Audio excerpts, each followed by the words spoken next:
ማንቸስተር ዩናይትድ 2 በርንማውዝ 2 በጨዋታው ላይ ያያቸውን አንዳንድ ነገሮች ከደጋፊነት ስሜት ወጥቼ ለመናገር እሞክራለሁ። ቻናሉን ሰብስክራይብ ያላደረጋችሁ ሰብስክራይብ በማድረግ ላይክ በማድረግ እንግዲህ ይህን ቪዲዮ አዳምጡኝ። የመጀመሪያው ነጥብ ምንድነው? ብሩኖ ፈርናንዴዝ ነው።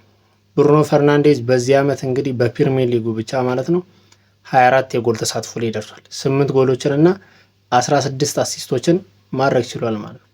ብሩኖ ፈርናንዴዝ ማንቸስተር ዩናይትድ ጥሩም አልሆነ ማንቸስተር ዩናይትድ 3ኛ ደረጃ ሆነ 16ኛ ደረጃ ሆነ ዩናይትድ መጥፎ በሆነበትም ጥሩ በሆነበትም ሰዓት ብሩኖ ፈርናንዴዝ ሁሌም ወጥ አቋም የሚያሳይ ለማንቸስተር ዩናይትድ በጣም ወሳኝና ማለት ነው ታማኝ ተጫዋች ነው። በነገራችን ላይ ጎሎቹንና አሲስቶቹን ብቻ አይደለም በጨዋታ ላይ የሚያሳያቸውን እንቅስቃሴዎች ካያችሁ ብሩኖ ፈርናንዴዝ ምን ያህል በቃ ለዩናይትድ አስፈላጊ ተጫዋች እንደሆነ ሁላችሁም የምትገነዘቡት ስለሆነ ማለት ነው። ስለ ብሩኖ ፈርናንዴዝ ሁላችሁም የማንቸስተር ዩናይትድ ደጋፊዎች ታውቃላችሁ የሚሰጣችሁን ጥቅም ማለት ነው። ሁሉም ክለብ በነገራችን ላይ ሁሉም ክለብ ቢኖረኝ ብሎ የሚመኘው አይነት ተጫዋች ብሩኖ ፈርናንዴዝ የትኛውም ክለብ ላይ ቢገባ ቤስት ሆኖ መጫወት የሚችል ተጫዋች ብሩኖ ፈርናንዴዝ ብቻ ነው ማለት ነው። እና ብሩኖ ፈርናንዴዝ 24 የግብ ተሳትፎ ላይ ደርሷል። ሁለተኛው ነጥቤ ላይ ስመጣ ማንቸስተር ዩናይትድ እየተቸገረበት ያለው ነገር ምን መሰላችሁ? ለካዝሚሮ ትክክለኛ ተተኪ በዩናይትድ ስኳድ ውስጥ አለመኖሩ ነው። ካዝሚሮ ወጣ፣ እሱን ተክቶ የገባው ኦጋርቴ ነው። ኦጋርቴ ደግሞ እንደምታዩት ነው። ዩናይትድ እንኳን ቢውልድ አፕ አድርጎ ለመውጣት ሲፈልግ ቀይ ካርድ ወጥቶበታል። በ10 ተጫዋች ነው እየተጫወተ ያለው ማለት ነው። እንደዚህ አይነት ሰዓት ላይ ደግሞ ሚስቴክ ምናምን አያስፈልግም። በነገራችን ላይ እያንዳንዷ ኳስ የተጠናሽ ኳስ መሆን ያለባት። ዩናይትድ ወደ ማጥቃት በሚያደርገው እንቅስቃሴ ላይ ወደኋላ ሲያስቀራቸው ነበር ኦጋርቴ ማለት ነው። ካውንተር አታክ ዩናይትድ ለመምጣት ሲፈልግ ኦጋርቴ ምን ማድረግ እንዳለበት አያውቅም። ኳሶችን እያበላሸ ነበር። 2 ኳስ አበላሽቷል፣ እኔ እንኳን ያየሁት ማለት ነው። እና ዩናይትድ ቤት ውስጥ ካዝሚሮ ተኪ የለውም። በነገራችን ላይ በቃ የትኛውም የዩናይትድን ጨዋታ የዘንድሮን ዓመት ሁሉንም ጨዋታ ካያችሁ ካዝሚሮ ተኪ የለውም። ካዝሚሮ ደግሞ በጣም አስፈላጊ ተጫዋች ነው። በጠባብ ስፔስ ውስጥ እንዴት እንደሚጫወት ታውቃላችሁ። ኳሶችን እንዴት እንደሚያስጥል ካዝሚሮ ታውቃላችሁ። ሁለተኛው የዩናይትድ ወሳኙ ተጫዋች ካዝሚሮ ነው። ካዝሚሮን ደግሞ የሚተካው ሰው ያስፈልጋል። በነገራችን ላይ ካዝሚሮ እድሜው ሄዷል። ስለዚህ ሙሉ 90 ደቂቃ የሚጫወት ተጫዋች አይደለም ካዝሚሮ። ምን ያስፈልገዋል ማለት ነው? ቆንጆ ተኪ ያስፈልገዋል ማለት ነው። ቢያንስ እንኳን የእሱን ያህል ልክ ባይሆን እንኳን ማለት ነው እንደ ኦጋርቴ የወረደ መሆን የለበት። ኦጋርቴ ለዩናይትድ ሸክም ነው። ማጉዌር በቀይ ካርድ ወጥቶ ኦጋርቴን ማስገባት ማለት በነገራችን ላይ ተጫዋች ሌላ እንደ መቀነስ እንደማለት ነው።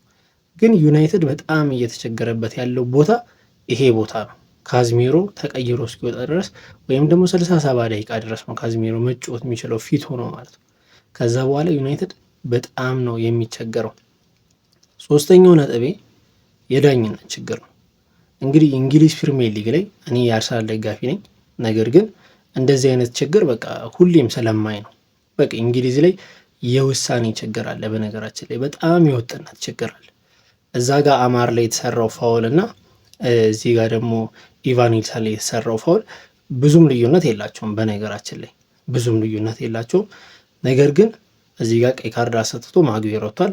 እዛ ጋር ግን ምንም ነገር የለም። ያ ኳስ ደግሞ መቶ ገባ። በጣም የሚገርመው ነገር አማር ላይ ፋውል የተሰራው ኳስ መቶ እዚህ ዩናይትድ ላይ ጎል ሆነ ማለት ነው። እንግሊዝ ላይ በጣም የዳኝነት ችግር አለ። በጣም ዩናይትድ ላይ ብቻ አይደለም። በነገራችን ላይ ዩናይትድ ላይ ብቻ ሳይሆን ሁሉም ክለቦች ብትጠይቋቸው የእንግሊዝ ዳኝነት በጣም የወረደ ነው። በጣም ማለት ነው። ዓለም አቀፍ ውድድሮች ላይ የእንግሊዝ ዳኞች ብዙ የማይመረጡበትና ትላልቅ ጨዋታዎች የማይዳኙበት ምክንያት ይሄ ነው። እኔ የትኛውም የሻምፒየንስ ሊግ ፍጻሜ ላይ የዩናይትድ የእንግሊዝ ፕሪሚየር ሊግ ዳኛ ሲያጫውት አይቼ አላቅም።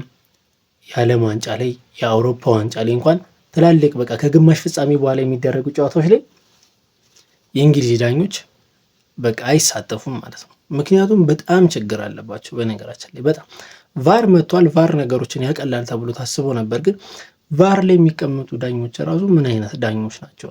እኔ አላቅም። ምን አይነት ህግ እንዳለ ራሱ አላቅም። ሜዳ ላይ ሲገቡ እንደፈለጉ ነው መሰለኝ ህግ የሚያወጡትም የሚሸሩትም። የእንግሊዝ ዳኝነት በጣም ነው የሚያስጠላው። በቃ ሊጉ በጣም ትልቅ ሊግ ነው፣ ግን ዳኝነት ላይ ግን በጣም የወረደ ነው። በጣም ማለት ነው።